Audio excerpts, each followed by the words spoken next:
Hi everyone, thanks for coming back. Or if you're joining me for the first time, welcome. Um, I just wanted to make a quick video today. I went through my contract and reread it to see how much and what I could say. And I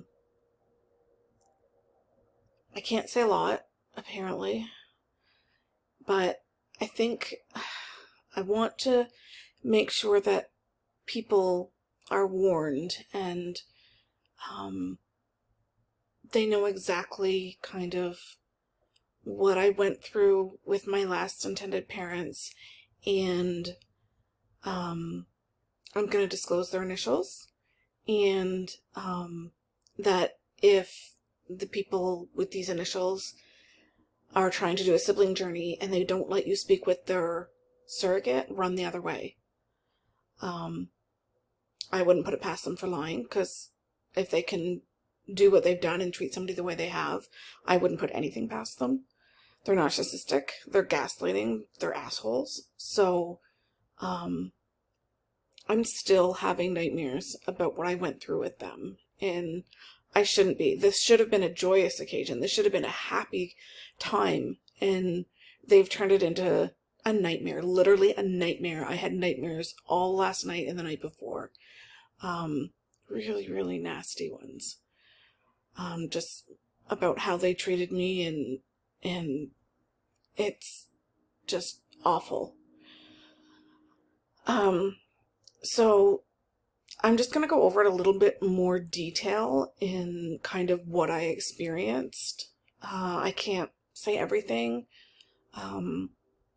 It was a long time and a hard time for me, but I think it's important that people kind of understand that just because people say they want to be parents doesn't mean that they'll A, make good parents, B, should be parents, and C, are understanding the sacrifices and the process that you have to go through as a surrogate to make this happen. I still have issues with my body that I don't think are ever going to change because I've done this for them. And I don't regret her, but I do regret ever meeting her parents.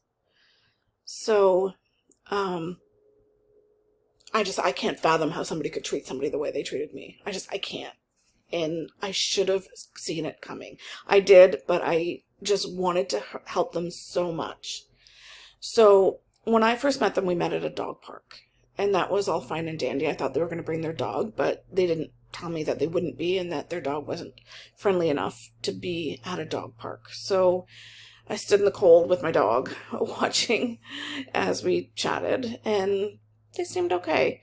I made it very clear that I was not willing to give a baby to somebody who was okay with corporal punishment, as somebody who's been, well, I was physically abused, but as somebody who's been spanked and a whole lot of other stuff, I'm not okay with corporal punishment. My daughter's never been hit, and she never will be. And I know that some people say, the kid just needs a good swift kick in the arse. Well, no, you just need to know how to parent. And I say that as a parent. And my daughter is amazing. I've done a great job with her. And I've never had to lay a finger on her or anything else. So, so that was the first day. And then I was really eager and really excited and knew that I was coming up to 45. So I'm like, I don't have a lot of time to mess around with this. So,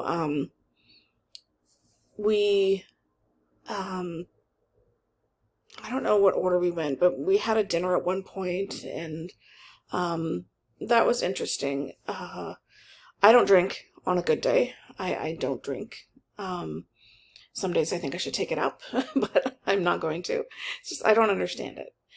And they drank the whole time. And all I sat there the whole time thinking is, who's driving home and how much are they going to drink before they decide that they should stop because someone's got to drive home? But I'm really good at justifying just about anything, and so I justified myself out of that one, and that should have been a red flag. What should have been the bright red flag, on fire red flag, was the next time I met them, and it was at their house. The one guy was hungover. Sorry, I don't drink, so these terms. He was hungover, and that just surprised me that that's how you want to meet your surrogate, is hungover. I know it's not the first time meeting, but the first time you're having them at your house, you're hungover. And that's just despicable. Like, I should have run screaming at that point and said, you're not ready to be parents. But again, I am really good at justifying things. And I said, he's just getting out of his system now so that he'll be able to not drink when he has the baby home. I'm really good at justifying things. I think it's because that's how I had to survive as a child. I had to make sense of my world, and I had to justify my parents' bad behaviors. So, and I've had to justify a lot of other adult behaviors since then that have been really horrible. Because generally people, I know in job interviews they want you to say that, oh yeah, people are generally nice. No, they're fucking not. People are rotten. They're self-centered, they're selfish, and they're rotten. I've met very few people who are not selfish and who don't only think about themselves or put themselves absolutely first, no matter what. So him being hungover, was okay to him. Great. We'll call him Jay. So Jay was hungover, and D comes and he doesn't drink, but he was super nice. And I'm thinking I'm putting two and two together now why he was super nice. And I think I'm not going to say, but I've been able to put two and two together to why he was super nice and why he turned into the biggest asshole I've ever met. Which says a lot, because I met a lot of assholes in my life. So I go and I have my medical and I do all that stuff. And because I'm in the city, I'm like, okay, we'll come and I'll visit you at your home again since you're right around the corner. You invited me. And lo and behold, guess he was hungover again. So Jay being hungover again, again, I justified it, and I shouldn't have. I should have ran screaming the other way. But I justify it saying he's just getting it out of his system, and he'll be okay when the baby comes. And I don't know, maybe he will be, maybe he won't be. But that was my way of justifying it, because I wanted to help them. I felt bad. They had given me a sob story about the last one asking, last surrogate that they had, another red flag, being shutting down after the legals during the legals because she wanted something that they weren't willing to offer. Should have been a fucking red flag, because they're all about the finances, and that's all that mattered to them. My well-being didn't matter to them. Nothing mattered to them more than the money. So, hungover again. I was deeply disappointed, and I had that gut feeling of I shouldn't do this, but I justified it. Because, stupidly, I have a good heart, and I want to think the best of people, but I can't do that anymore. I really can't. So, there was, I did notice that we're very different people. We grew up in different worlds. Their world is definitely like a high class, healthy eating, garbage if you ask me, but the healthy eating kind of, I don't know how to describe it, but it's a kind of people. And, I didn't come from that.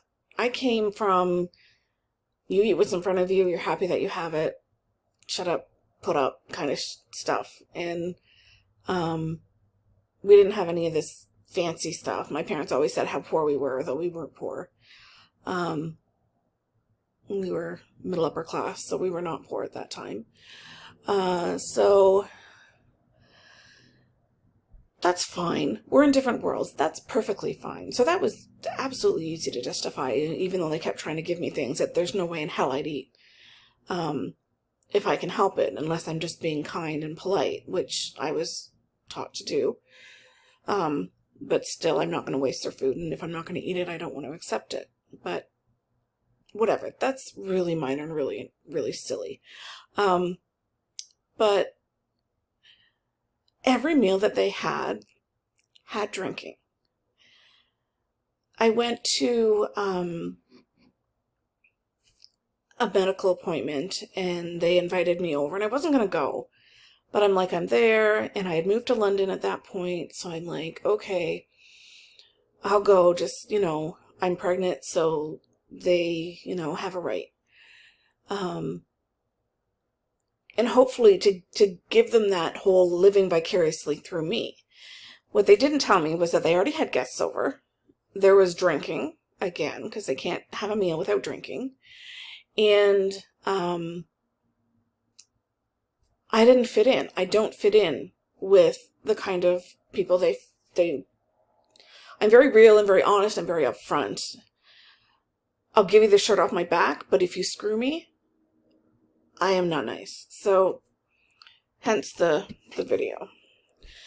So, I went there. I was so uncomfortable between the drinking and meeting these strangers that I have no idea what they know about me. I have no idea what I can and can't say. So it was awkward as anything. We barely talked about anything. It was awkward. I couldn't wait to leave. So finally, I did get up and I left after an amount of time that was acceptable. I don't know how else to put that. Or I didn't feel like I was being rude or anything like that. So there was other visits to the clinic, and there was very little effort put forth into making sure they were there, they were ready, they were wanting to hear how it went. At least not anything that I viewed. If work came up, I get it that it's important, but one of the two should have been able to make some effort into knowing about their baby. But during the pregnancy, the growing of the baby was completely my issue, which is fine. I signed up for that, but I didn't sign up for it in a way. I didn't sign up to be going through it kind of alone when I want the parents to be excited. I want the parents to be happy.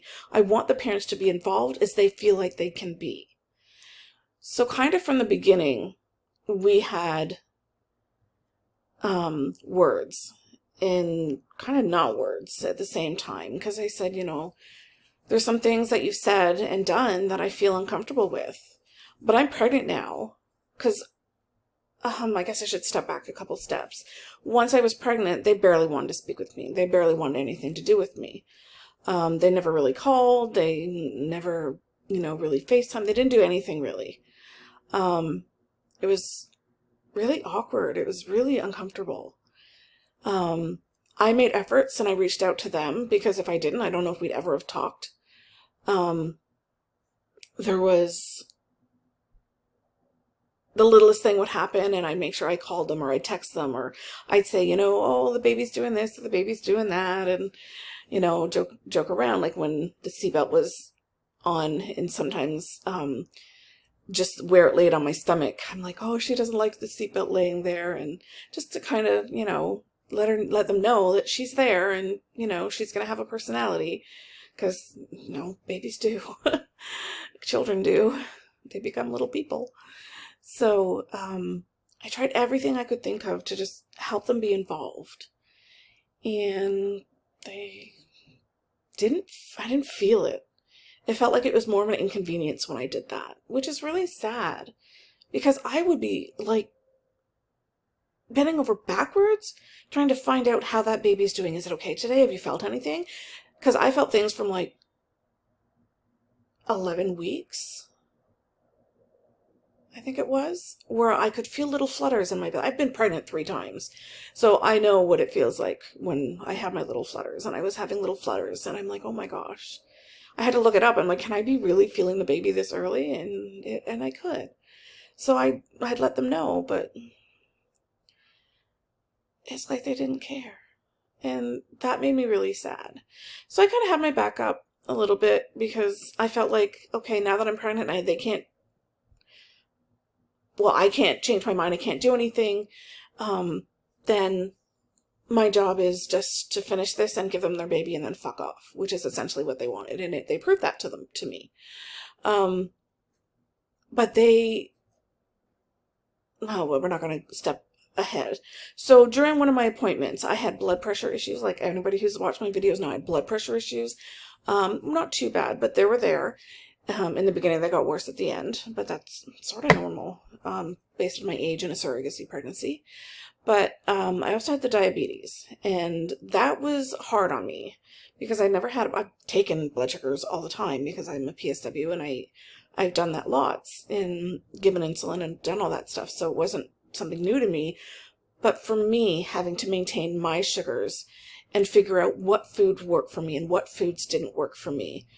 So they were very insensitive, and one of them had read my Facebook, and this is why he took himself off Facebook. They're fucking immature. But I put that because I had walked into the cafeteria at work and I just about cried. You're hormonal as fuck when you're pregnant. So of course I almost cried because all I looked around there and all I saw was sugar, sugar, sugar, sugar, sugar. And I'm like, I don't know what to eat. And so I felt really sad because I'm like, I'm hungry and I need to eat, but I don't know what to eat because I want to keep my sugars down. I want to be okay. I want this baby to be okay. My number one goal was to make sure that I had a healthy baby. Always would be. If I'm pregnant, nothing is more important than that child that's growing inside of me. They didn't appreciate that. Excuse me. Dry. So I posted that on my Facebook, how I felt sad at work and that I wanted to cry because there's sugar in everything. And so one of them Jay posted that, well, don't worry about that because for Halloween, we'll get you all the candy you want. It had nothing to fucking do with candy. It had nothing to do with that. Because actually, I crave fruit and vegetables when I'm pregnant. And healthy things. Except she craved Wendy's. So that's not entirely healthy. But I didn't crave that for long. The worst thing I craved was ice cream. Which can be hit and miss depending on your ice cream. But it actually wasn't too bad. Because I take my sugars after and they were okay. I must have just picked good ice cream. I don't like chocolatey ice cream. So it works. So, I found that to be, again, hormonal as fuck because I'm pregnant. I found that to be completely insensitive because I don't care about candy. I don't care about that, especially right then. I just wanted to be able to eat a meal and feel full and satisfied. Satiated? I don't know the word. I should know the word, but I don't. So I just wanted to feel good, to feel like I've had a meal and that I feel full and that my sugars did not skyrocket or drop. Because I had that problem too, where I was in the store and I was walking around and I almost passed out because my blood sugars were too low, and that's before I understood what it felt like to have low blood sugar. It's a good thing going into the next one, I have a clue what I'm doing. So, I was really offended by that, and so I didn't make any effort to call them. And they picked up on it, because I guess it's my responsibility to reach out at all times, but it took a couple weeks, which is really sad, but it took a few weeks, 2 to 3 weeks, before they even noticed that I hadn't said anything.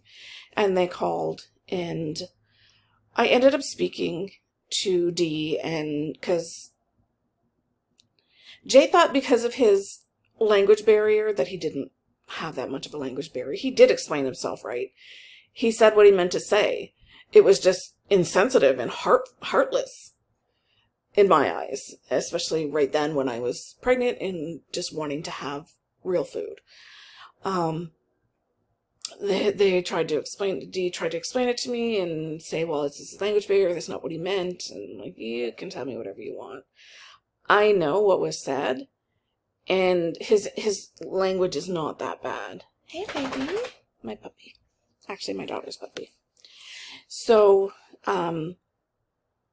Dee and I had a really long talk that day, and I explained to him that what I felt, and that I just laid it out there. And I said, I feel like now that I'm pregnant, you guys don't care, and that I'm just here to grow the baby, and that, some insensitive things have been said. All that stuff. I let him know. I said, how you treat me represents how you feel and how you'll treat this baby, and I'm really worried. And, so we kind of talked enough that I was okay enough that I tried my best because I'm sitting there thinking, I want this to be the best for them, but I want to be able to have someone that I can stand in the delivery room. So we need to be in a place where I can have them in the delivery room, because if they piss me off enough, I won't have them in there. Now, strangely, London Health Sciences decided that for me for the most part, which was fine. I let them. I kind of told them, no, let them go into their hotel room, because I'm not going to sit there and have somebody so negative sitting in the room. I still felt like shit because they treated me like shit. And of course, there's a lot more that went on, and I'm kind of giving like small things. So there was another situation that really made me feel uncomfortable, that was like worse than the other stuff. And that's when my doctor said, because of the diabetes, because I was doing 24/7 shifts at the hospital, because I worked at the hospital, because I was doing 24-hour shifts, and trying to manage the diabetes, that maybe it's time there may be a time, or may be time, that I have to go off of work. And so while I was sitting there, she had left the room, and Dee is sitting there with me and heard this. And while she was gone, I think Jay was there too, but Dee said, "You're fine. Your job isn't stressful. You won't have to take time off." And that just made me mad. I'm like, you don't know what I'm going through, because I have a lot of morning sickness. Like, there's a lot going on. The morning sickness, I had bleeding. I had, like, if you watch the other videos, you'll know some of the stuff that I went through, and it was not easy. So, I was really deeply offended by that. And I'm like, you can't tell me what's going on in my body. You can't tell me how I can and can't handle this. And I was very stressed out trying to make sure that my sugars were level. And I know, as somebody who is a PSW and who helps other people who with their diabetes, I should have been able to handle it better, but it just seemed like, as a pregnant person, your window is so small to keep those sugars at a place where they deem them acceptable. Is a very small window, or at least it was for me. So almost every week, I'd have to go up 2 more units of insulin. And thank God I was able to do well enough with my diet, that I didn't need any more than the evening, but I did have to take that time off. I did focus more on that eating and shopping and making sure that everything was laid out well, so that I was able to maintain the sugars. And for the most part, it was just my morning sugars that wouldn't cooperate. So they had no comprehension, no understanding. They're like, well, we could, Jay said to me at one point, and I'd like to think he meant well, but again, to me at that moment, I'm like, if you want to see a dietitian, go ahead. I've had dietitians in and out of my life, though looking at me now, you probably wouldn't think that, but I do know how to eat. And I was under the care of a doctor from the gestational diabetes clinic at the hospital. So it's not like I didn't have the resources, but he's like, well, if you want to meet with a dietitian, I know one, and we can meet together, because I have a lot of questions. Like, if you have a lot of questions, then go meet her yourself. I have resources. I have people to talk to. So it just didn't feel like I wanted to waste other people's time or waste their money if he was going to have to pay for it on something that wasn't going to tell me anything I didn't already know. I'm sorry, but I had an eating disorder when I was 18 years old. So I've had nutritionists, dietitians, whatever they are, shoved down my throat. And I know balanced eating. Between that and being treated for that, and being a PSW, and all the stuff that I've been through in my life, it's not that I don't know. It's just that window is so small when you're pregnant of keeping those sugars. And he said that 2 or 3 times to me, and it just made me mad every time he said it. Because it wasn't that he wanted, it didn't feel, maybe he did, but it didn't feel like he was interested in me speaking with this person. Because if he was interested in me speaking with this person, we wouldn't go together per se. And he wouldn't be asking his questions. If he wants to do that, go ahead. Go meet with her. I'm sorry, ranting. So that was just kind of the other thing. Okay, so, I'm having all the issues, the diabetes, the, drunk every 5 minutes or hungover or whatever. The ignoring me for the most part, and me reaching out and trying to let them live. Even when they came to visit for a lunch, I'm like, she's moving, do you want to feel it?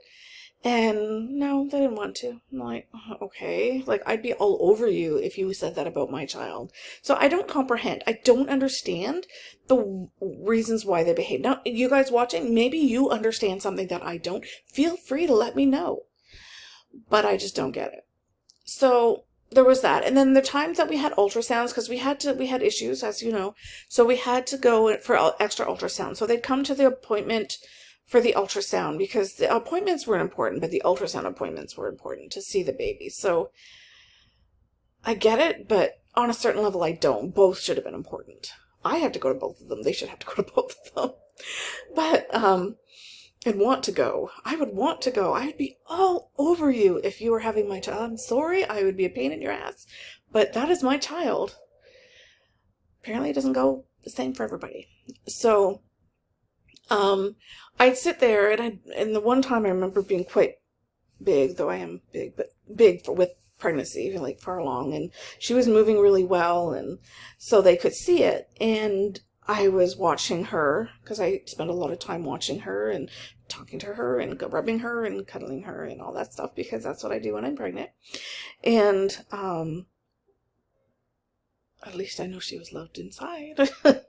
So, I was watching it. They were standing there on their phones, because that's all they did on their appointments, is be on their phones almost the entire appointment. And I'd be like, oh, look, she's going to move. She's awake. And, sorry, I'm not pregnant now, but I'm remembering. And I'd be like, oh, look. And I'm like, oh, she moved. Did you see? And I'd look up and they'd be on their phones. Nope, didn't see. I just gave up. Like, if you don't want to see, I can't make you be involved with your child. I can't make you love your child. I can't make you care about your child. But if I'd known this is how you're going to react, there's not a fucking hope in hell I would have done this for you. I don't get it. I really just don't get it. Okay, so just before I was induced, I had to be induced because my blood pressure went up. And so they induced me right at 37 weeks. And that was fine. I could have went longer. I could have not. It wasn't the most comfortable thing, but it's still a beautiful thing. And I would have done anything that the baby needed. I actually didn't think she was going to come out as small as she did.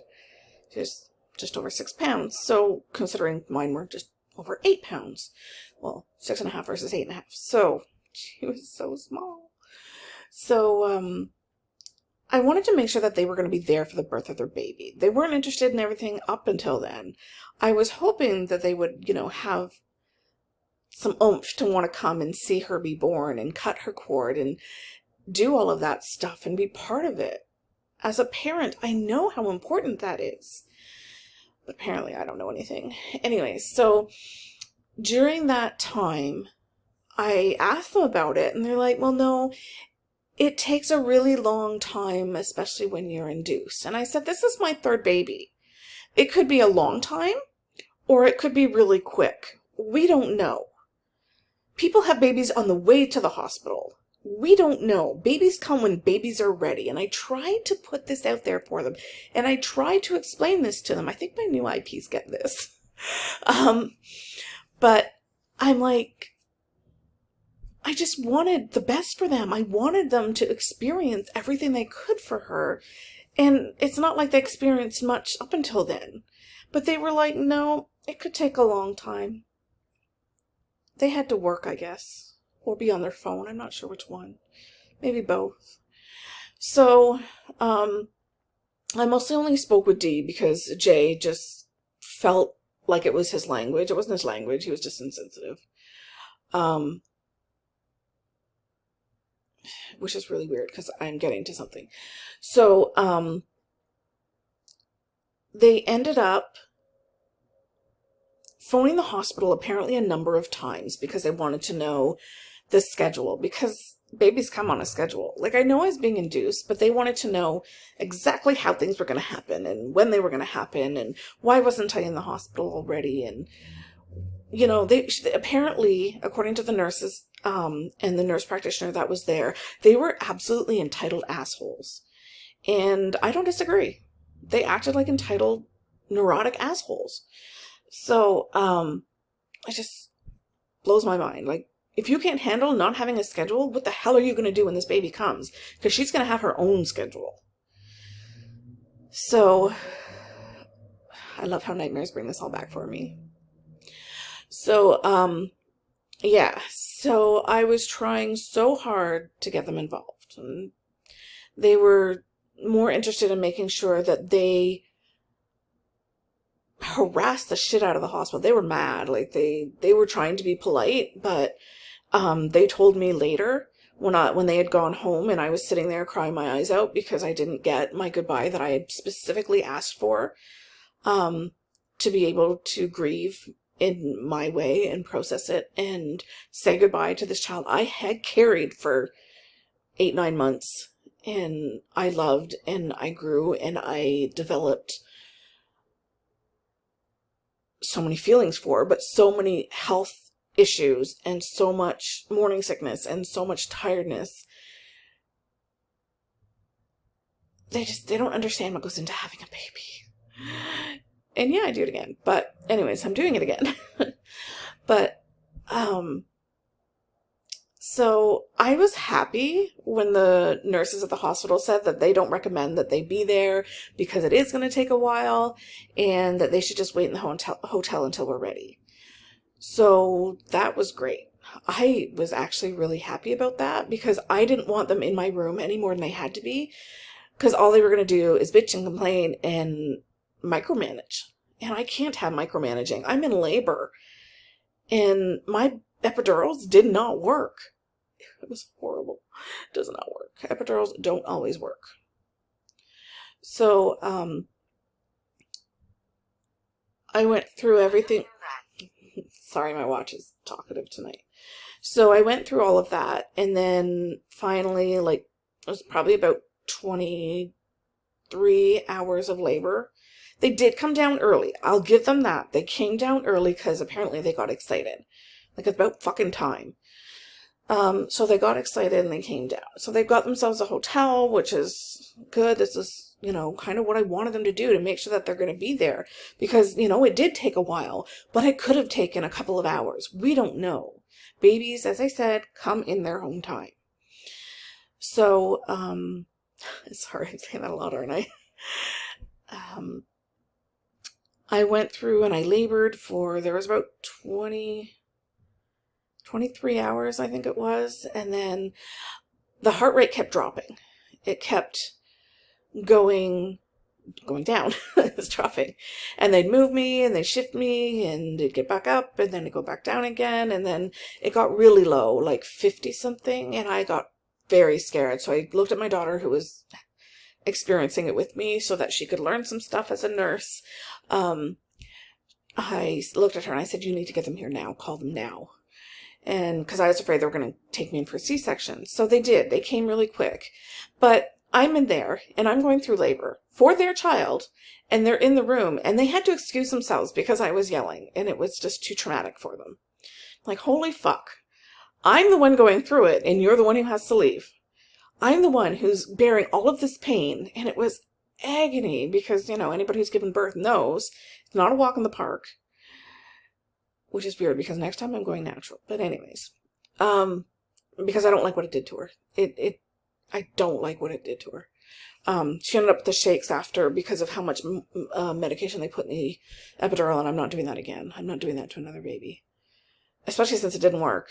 It worked for like an hour, and that it froze my leg, and I'm like, no, we're not doing this again. Anyways, so I digress. So we ended up having her, and the nurses were super sweet, and they put us in an area where there wasn't really anybody else. Now, I think part of that was a room situation where they just didn't have any other rooms right next door to each other, and that was kind of nice. So I went and I visited, and the silly thing was that I felt that Jay was the one who was kind of and because of his drinking and everything, and I'm like, I'm not gonna feel comfortable with him. And the other one was super nice before. Those roles fucking switched. Jay stepped up and was a sweetheart. when I tried to help him, he let me help him. I'm a parent. I know what I'm doing. I've given birth 3 times now. I've had home daycare. I have looked after infants all the way up to, well, mine's 20, some odd, 22. So it's not like I don't know what I'm doing. And when I had my daycare, I had infants in my daycare, all the way up to 12-year-olds. So I know what I'm doing. And because I'm interested in birthing and babies, and I thought I'd be a doula at one point, I have researched the crap out of it. And so, I, where were we? Oh yeah, we're in the room and so I'm barely getting to hold her because Dee doesn't really feel comfortable with me holding her, but he sucked it up to a degree. But the look on his face every time I held her was of contempt. Nothing but contempt. I'm like, I'm good enough to carry her for 9 months, and you can't even let me hold her for 20 minutes? I was just appalled the whole time he was there, the behaviors that he had. He didn't want me to give advice. He didn't want me to say anything. He didn't want me to hold her any more than I had to. He turned into a complete and utter ass, where Jay became a sweetheart. And we were worried about her sugars because of my diabetes. So I'm like letting him know, if all else fails, and I tried to wake her up and she wasn't waking up, and that's fine because that's what babies do, especially her because she was really affected by the medication for my epidural. And so I said, when all else fails, change them. I know you want to change her after she eats, but if she's not waking up and she needs to eat because she needed to have a schedule because of the sugars, to make sure everything was okay with her sugars. And he was receptive to that. And so that felt really good. And, all the feelings of anger that I had for him dissipated because I could see the love that he has for her. Could see it. I don't know what he feels now, but up till 3 months old, I knew that he loved her.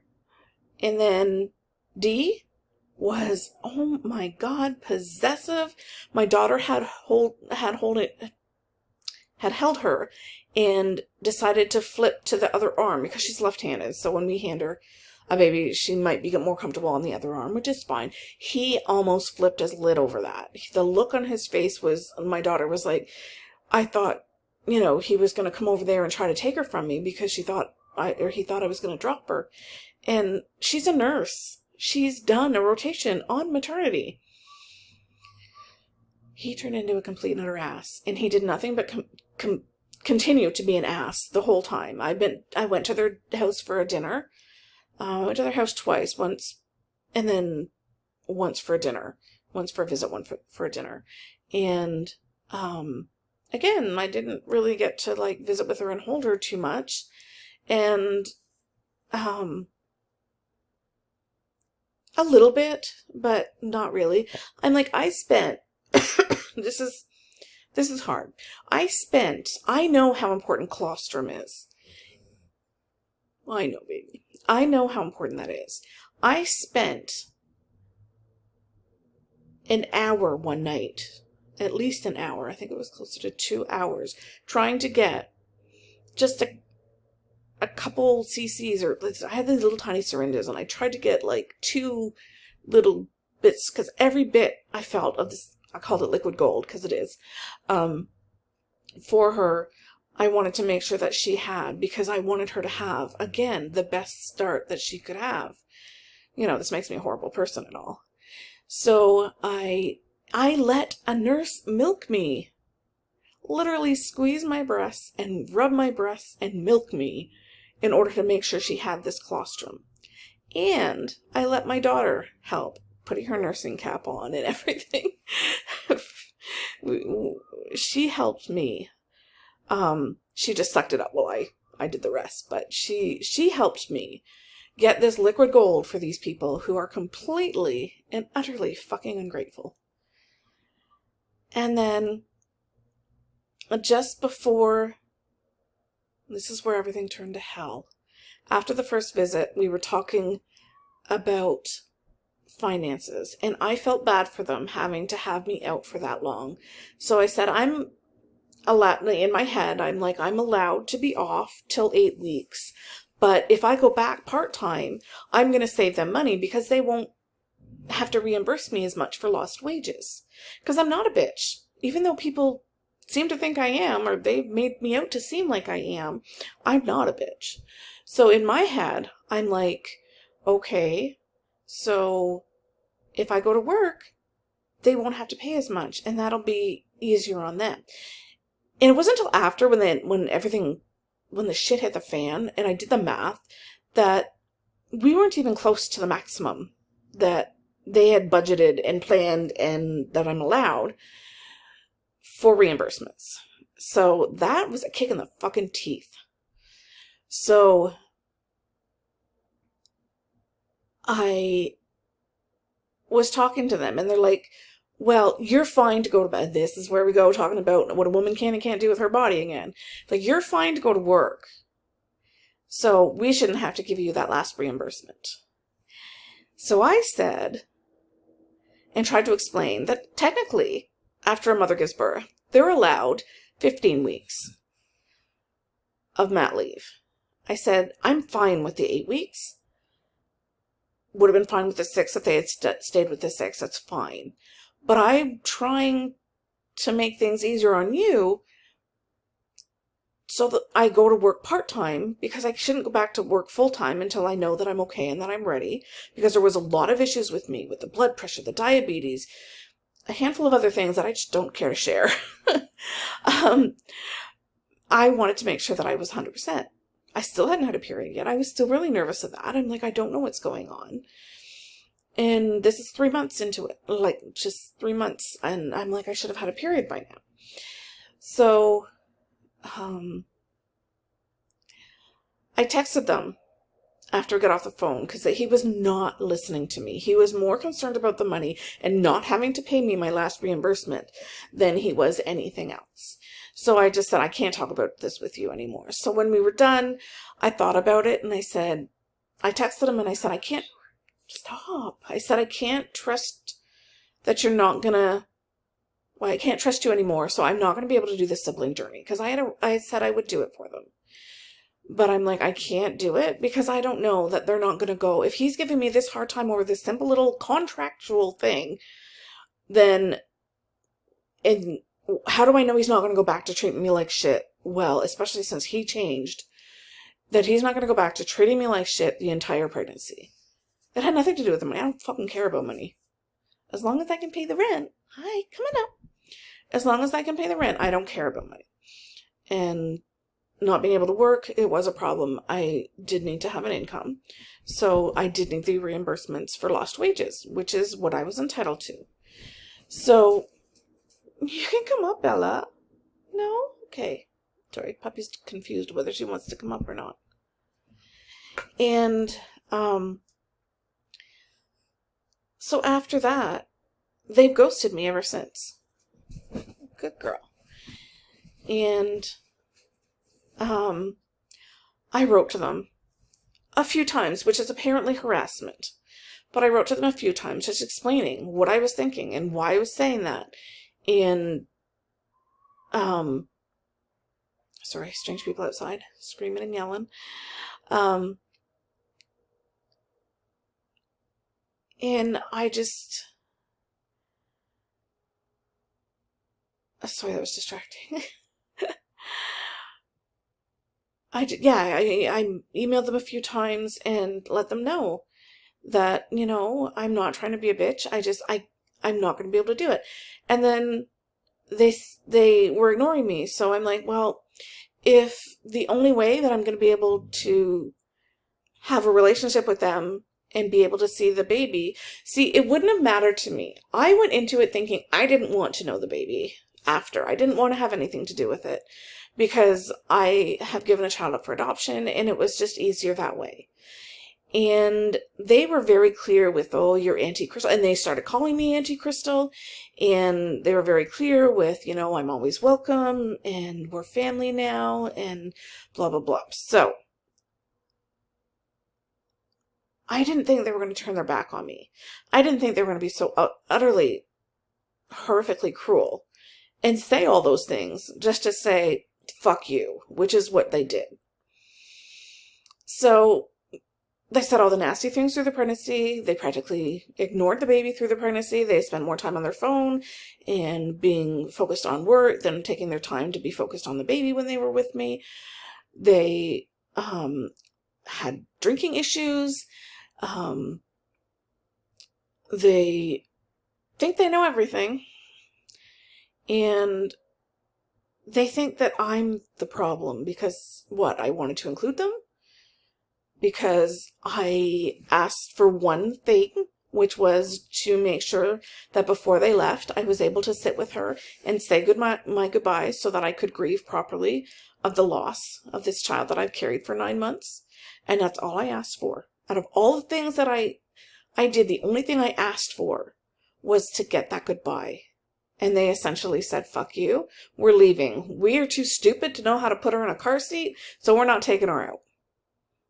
God, fucking idiots. I've taken kids in and out of car seats so many times that it would have taken me 2 seconds to get her back in. Holy shit. Sorry, it's just, they really, really broke my heart and hurt me. You don't tell me that I'm going to be family and that I'm Auntie Crystal and have me fall in love with this child on the outside just to say, fuck you. That's not okay. That's not cool. And so I was finally able to give them, I didn't talk to them for about 6 weeks recently. And the other day, maybe this is why I'm having nightmares again, but the other day I just said, I want to reach out to you one last time to give you a chance to be human. We all make mistakes. I've said some things and you've done and said some things that I'm sure none of us are proud of. So let's work this out. And, and I haven't heard back, and that was about a week ago. So this is probably why I'm having nightmares. I'm having really horrific nightmares that I really don't want to be having. It's okay, Bella. I know you love me. It's okay. It's okay. You sleep with me. Anyways, so yeah. And it makes it really hard to want to go into this next journey because I don't want to justify red flags. And I don't know if I'll do that because that's who I am. I want to think the best of people. Even though logically, people are generally just self-centered and think about themselves. I've done the most selfless thing that a person could do. Other than like donate a kidney or a liver or something, which is also incredibly selfless, or bone marrow, like all of that stuff is completely selfless. Because bone marrow, that hurts. Let me tell you, just like labor, that hurts. 9 months of my life, a year of my life turned upside down for somebody who is completely and utterly fucking ungrateful. I just hope like how they treat her like a princess. They won't because they're gay and they want her to be gender neutral, which is fine. I guess it's not my child, but she is an amazing little baby. I only make amazing little babies. So that's why I know. And I know her personality, and she's got a strong personality. I could tell. She's beautiful. And I just wanted to spoil her. I just wanted to give her things and take care of her and be Auntie Crystal. And I just don't get why J&D decided to be an asshole. Okay, so for anybody who's actually, listened to any of this and made it to the end here, what I want to stress is if anybody out there is thinking about being a surrogate and gets parents with the initials of J and D, and you're unable and they're unwilling to let you speak with their surrogate, run the fucking other way. Don't even give it another thought. Because they're probably very dangerous people. And they're going to treat you like shit. And it's going to be like, there's reasons that they had issues with the first surrogate. There's issues that they have reason with the agency. There's reasons for everything. So if anybody says you can't speak with the surrogate, run. But if anybody with the initials J and D say you can't speak with their surrogate, run the frickin' other way. Because they are not good people. I just needed to say that. I can't say anything more than that because it's in my contract. I reread it. That was the reason I reread it, because I was going to out them, but I can't. So I'm just saying, if anybody doesn't let you speak with a surrogate and it's a sibling journey, you fucking run. But if they're J and D and it's a sibling journey and you can't speak with the surrogate, don't even give them a second thought. Don't even give them the time of day. They are not worth it. I wish they would have answered that last email and they would have become human. And I wish that they had enough balls to be decent people, but unfortunately they're not. So I just wanted to put that last out there since I'm having nightmares about it. And that's really strange over something that should have been so beautiful and so magical.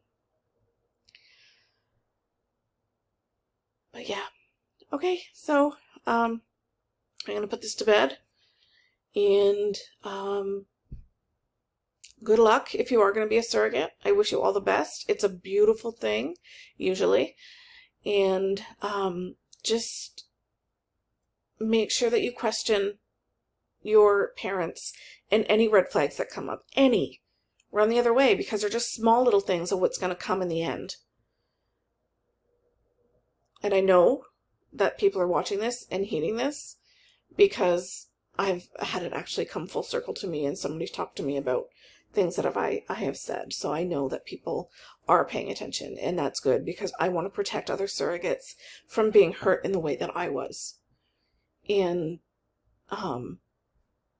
nobody should go through what I went through. And I know that it happens more than it should. Because when I've talked to the counselor, she's told me that sadly, I'm not the only one who's been like this. So I'm going to make sure that it gets out there on my Canadian surrogacy journey, that that's something that us Canadians have done, that we can be assholes. We're not all nice. Oh, hell no. And yes, I swear like a trucker, but I have no little kids in my life right now, so it doesn't matter to me. The only little kids I have in my life, well, none of them live with me, and I barely even get to see or say anything to them, and who knows how long that'll last if I'm not medically cleared. But anyways, that's for another day. So this is super long, and I hope it hasn't upset anybody too much, and I hope people have learned from it and really understand where I'm coming from, and just to please protect yourself. You're worth more than that. This is your body that you're kind of giving out to strangers who you deserve to be treated better than that. You deserve to be treated like a princess, like a queen. You are doing such a beautiful thing for somebody, and if they can't see that and they can't accept it, they are not worth having. Go and move on to somebody who is. So, God bless and good luck. Thank you.